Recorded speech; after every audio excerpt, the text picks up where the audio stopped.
Hey folks, I'm Aaron. I'm Mark. He's the critic. And he's the uncle. And tonight we're going to review The Gift. I'm going to simply try to avoid talking much at all about plot. You can read a synopsis online that'll give you the gist, and anything beyond that would risk giving it away. Although I have to say, I think it would be very hard to give away because they do a lot of pump fakes. It might be this, it might not, whatever. So, what do you think? I enjoyed it. I did. It's funny, Aaron.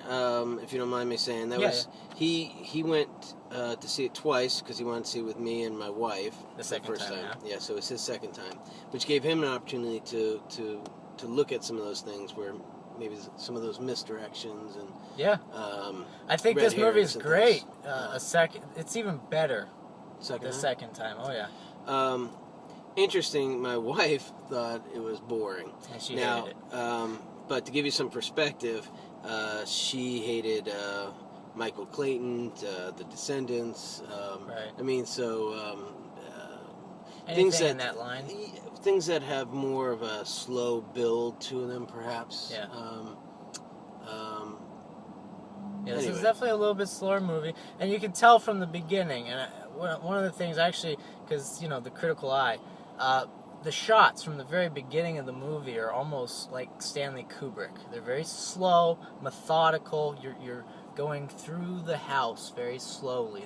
They bring you into the world as slow as they possibly can bring you into this world. But then they do introduce you to the characters, and I will say this: I think it has the best. I think it's one of the top 5 films for character development this year, with Ex Machina being another one. As well as acting is just phenomenal. So the writing and the acting help build these characters, these psychological profiles for these characters that are very believable, and the dialogue is very believable. And I would say this is of the summer films, true summer films. May doesn't really count for me, even though I love the Avengers. June, July, August, this is my favorite summer movie yet. Okay. Yeah, I agree with everything you said. I will say that, I intentionally didn't, unlike Fantastic Four, I did not read any reviews about this. Just, the things that you see on the, the headline, the scrolls that you might see, that type of stuff about, and probably from the trailers. Yeah. Where, the ending will blow your mind and has people talking for days afterward. I didn't think that the twist was all that twisty. It's not blowing my mind. Well, I think, folks, I will ask him later if a couple days later I'm still still thinking about that. Because I know I've definitely, regardless, I've definitely been thinking about it for the past couple of days. And again, I don't want to spoil anything, but one of the things I think about this ending is, it's. I don't want to say anything because it really will kill it. But it does, for me, has made me think.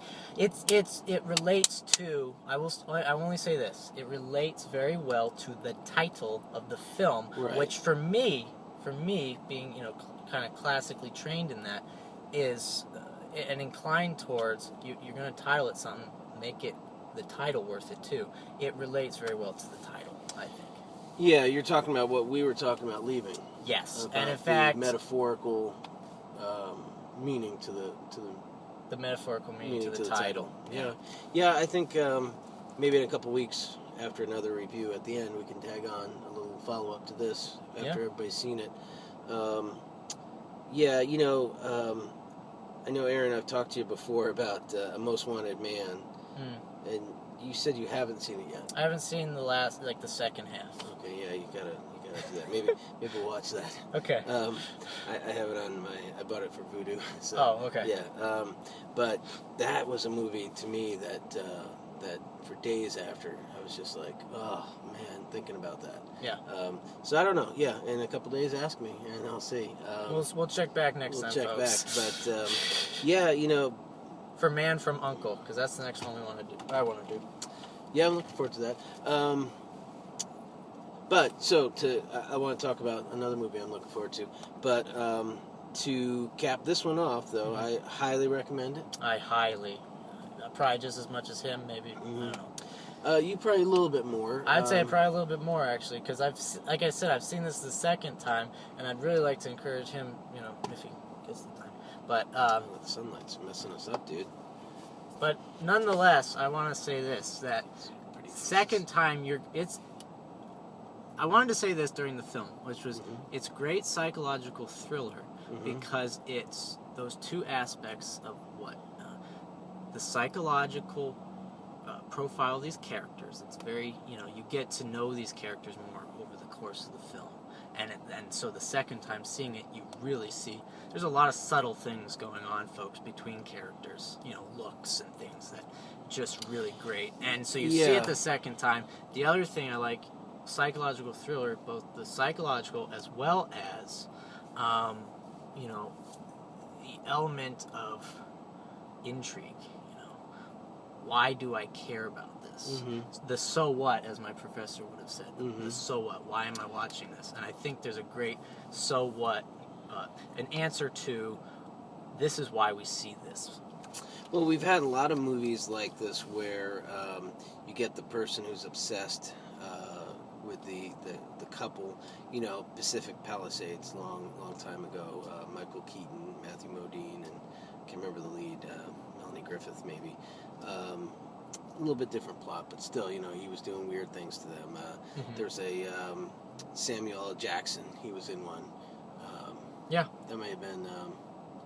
I don't know what that one was called, but I don't either. But I remember. But where he was a cop and he terrorized the couple, and so a lot of those. But where this one's a little bit different is in the relationship between the character study between husband and wife. Yeah, it's a great. It's almost like a great. What is that? What would they call that? A kind of domestic drama, almost. Yeah. In fact, I did hear someone say something about. Maybe it was you who said that it was maybe even less the psychological thriller, more character study, character drama. It is very much character driven. Yeah.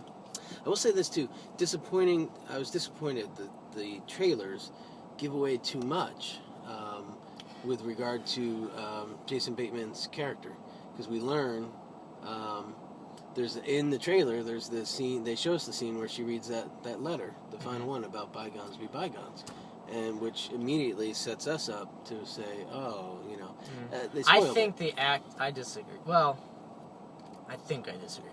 I would say what I thought the trailer did, actually, interestingly enough, was to make you think it was going to be one kind of movie where it's all thriller, and he's going to be the asshole in the end.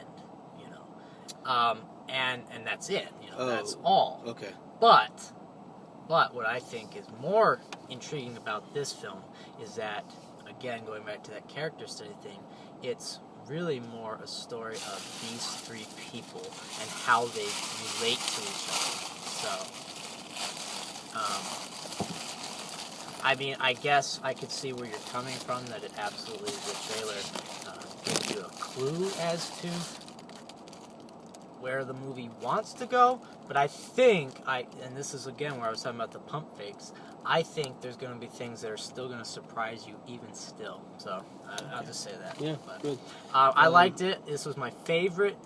This was one of my top 5 favorite movies of the year. So I'm going to go 5 clapboards out of... I think this is the first time I've done this, folks. Yeah, it is. 5 clapboards out of 5. Yeah, wow. So. I didn't like it quite that much, probably because of the ending, but highly, gets a pass from me. And he said high pass, folks. He said high pass. I did, yeah. So, all right. So, what was the other movie you wanted to talk about? Maybe seeing? Oh yeah, I want to see. I want to see the new James Bond. Oh, absolutely. And I don't even know the name. I saw the trailer for the one about the incident in Benghazi. Yeah, it's No Escape. No Escape. Yeah, with, what's his name, the funny guy? Chris Pratt? Is he in it? Oh, no, never mind. You're talking about the military type. Yeah. I thought you were talking about the one where he's throwing the kid across the roof. And, I do want to see that. Yeah, which comes out in a couple weeks. Owen Wilson. Yeah. Yeah. Oh, I forgot But about the that. other I do wanna see Benghazi that. one, I know what you're talking about. Benghazi, yeah, where they're like six. That might be the title, something like 6 Men or 6. It's probably later this year. Yeah, probably later. But looking So, forward to that. So. Looking forward to. I'm definitely. We just came out of a big thriller kind of, but nice psychological type. I'm actually looking forward to seeing a couple movies coming this year, but one of which I want to see American Ultra in 2 weeks. Basically, the lead actor on that 70s show, Topher Grace, CIA, and you have the Jesse Eisenberg, who is hit or miss for me, but he's playing a stoner, which could be kind of funny. And it looks at least like a kind of funny play on the CIA, their after you motif, except that the idea of the ultra in ultra violence, kind of reminiscent again of like Kubrick, with Clockwork Orange. So we'll see. I know it could just be a stupid movie, but it looks like it's promising. So. Okay. Yeah. Good. All right. Well, give us your opinions, folks. Your comments. If you go see it, let us know what you think, and we will catch you on the flip side. Take care.